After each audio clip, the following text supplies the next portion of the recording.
HSRP number ವಾರರ ಗಮನಕ್ಕೆ. HSRP number plate ಅಂದರೆ high security registration plate.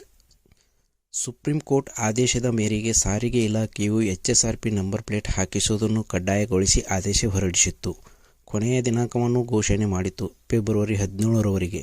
ಆದರೆ ಸರ್ವರ್ ಸಮಸ್ಯೆಯಿಂದಾಗಿ ಅರ್ಜಿ ಸಲ್ಲಿಸಲು ತುಂಬ ತೊಂದರೆಯಾಯಿತು. ವಾಹನ ಸವಾರರು RTO ಆಫೀಸ್ಗೆ ಹಾಗೂ ಆನ್ಲೈನ್ ಸೆಂಟರ್ಗೆ ಅಲೆದಾಡಿ ಅರ್ಜಿ ಸಲ್ಲಿಸಲು ಸಾಧ್ಯವಾಗಲಿಲ್ಲ. ಈ ಸಮಸ್ಯೆಯನ್ನು ಅರಿತು ರಾಜ್ಯ ಸರ್ಕಾರ ಅರ್ಜಿ ಸಲ್ಲಿಕೆಯ ಅವಧಿಯನ್ನು ಮತ್ತೆ 3 ತಿಂಗಳ ಕಾಲ ವಿಸ್ತರಿಸಿ ಮೇ 31ರವರೆಗೆ ಕೊನೆಯ ದಿನಾಂಕವನ್ನು ಘೋಷಣೆ ಮಾಡಲಾಯಿತು. ಈಗ ಸರ್ವರ್ ಚೆನ್ನಾಗಿ ವರ್ಕ್ ಮಾಡ್ತಾ ಇದೆ. ಆದರೆ ವಾಹನ ಸವಾರರು ನಿರಾಸಕ್ತಿ ತೋರುತ್ತಿದ್ದಾರೆ. ಇನ್ನು ಕೊನೆಯ ದಿನಾಂಕ ಮೇವರೆಗೆ ಇದೆ ಎಂದು. ಆದರೆ ಇದರ ಮಧ್ಯದಲ್ಲಿ ಮತ್ತೊಂದು ಆದೇಶ ಬಂದಿದೆ. ಈಗಾಗಲೇ ಘೋಷಣೆಯಾಗಿರುವ ಚುನಾವಣೆ ಆದೇಶದ ಹಿನ್ನೆಲೆಯಲ್ಲಿ ಎಲ್ಲ ಕಡೆ ಚೆಕ್ ಪೋಸ್ಟ್ಗಳನ್ನು ನಿರ್ಮಿಸಲಾಗಿದೆ. ಚೆಕ್ ಪೋಸ್ಟ್ನಲ್ಲಿ ವಾಹನಗಳ ದಾಖಲಾತಿಯನ್ನು ಪರಿಶೀಲನೆ ಮಾಡುತ್ತಿದ್ದಾರೆ. ಇದರ ಜೊತೆಗೆ ಇನ್ನೂ ಯಾರು ನಂಬರ್ ಪ್ಲೇಟ್ಗೆ ಅರ್ಜಿಯನ್ನು ಸಲ್ಲಿಸಿಲ್ಲ, ಸೂಕ್ತ ದಾಖಲಾತಿ ಇಲ್ಲದ ವಾಹನಗಳನ್ನು ಸಂಚಾರ ನಿರ್ಬಂಧನೆಯನ್ನು ಹೇರಲಾಗಿದೆ. ಆದ ಕಾರಣ ಎಲ್ಲ ವಾಹನ ಸವಾರರು ಈ ಕೂಡಲೇ ನಿಮ್ಮ ಹತ್ತಿರದ ಆನ್ಲೈನ್ ಸೆಂಟರ್ಗೆ ಹೋಗಿ ಅರ್ಜಿಯನ್ನು ಸಲ್ಲಿಸಿ ಅರ್ಜಿ ಪ್ರತಿಯನ್ನು ತೆಗೆದುಕೊಳ್ಳಬೇಕು. ಇದರಿಂದ ದಂಡದಿಂದ ತಪ್ಪಿಸಿಕೊಳ್ಳಲು ಸಹಾಯವಾಗುತ್ತದೆ.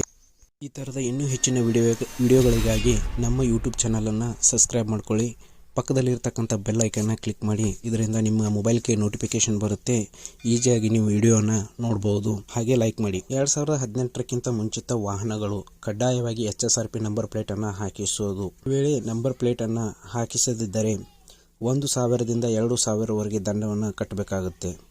HSRP ನಂಬರ್ ಪ್ಲೇಟನ್ನು ಅಳವಡಿಸುವುದು ಮೇ 31ರವರೆಗೆ ಕಾಲಾವಕಾಶ ಇದ್ದರೂ ಕೂಡ ಚುನಾವಣೆ ನೀತಿ ಸಂಹಿತೆ ಜಾರಿಯಾಗಿರುವ ಹಿನ್ನೆಲೆಯಲ್ಲಿ ವಾದ ತಡೆಯುವ ನಿಟ್ಟಿನಲ್ಲಿ ಚೆಕ್ ಪೋಸ್ಟ್ಗಳನ್ನು ನಿರ್ಮಿಸಲಾಗಿದೆ. ಆ ಚೆಕ್ ಪೋಸ್ಟ್ನಲ್ಲಿ HSRP ನಂಬರ್ ಪ್ಲೇಟನ್ನು ಕಡ್ಡಾಯಗೊಳಿಸಿದ್ದಾರೆ.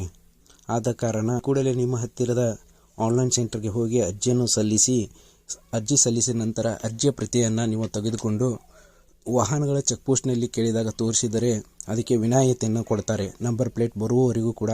ಈ ವಿಡಿಯೋನ ನೋಡಿದ್ದಕ್ಕಾಗಿ ತುಂಬ ಧನ್ಯವಾದಗಳು. ಶುಭ ದಿನ.